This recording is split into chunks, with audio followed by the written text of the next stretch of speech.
Walang takas ang dalawang lalaki sa isinagawang operasyon sa Aroroy, Masbate dahil sa paglabag sa Republic Act 10591 o Comprehensive Firearms and Ammunition Regulation Act.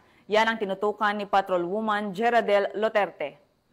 Dalawang binata matapos makuha na ng hindi lisensyadong baril, bala at patalim sa loob ng isang KTV bar sa Barangay Bagauma, Aroroy, Masbate. Kinilala ang mga suspect na si alias Bert at Enzo, parehong 24 taong gulang at mga magsasaka. Sa ulat ng Aroroy Municipal Police Station, nagsagawa ng mobile patrol ang mga pulis nang may isang concerned citizen na lumapit at nagsabing may dalawang lalaki umanong armado na hindi na matukoy ang uri ng baril sa nasabing lugar. Agad na nagtungo sa lugar ang mga pulis kasama ang testigo, saka nakita ang isang kalibre 45 pistol na nakasukwit sa baywang ni Bert na may kasamang magazine na naglalaman ng 3 bala.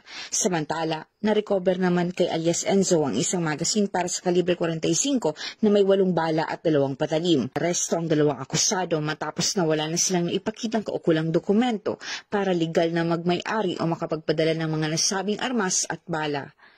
Sila ay idinala na kasama ng mga nakumpiskang ebidensya sa Aroroy MPS para sa wastong dokumentasyon at kaukulang disposisyon. Mula dito sa Legazpi City, Albay, ako ang inyong PNM correspondent, Patrolwoman Jeradel Loterte, alagad ng batas, tagataguyod ng Balitang Pulis.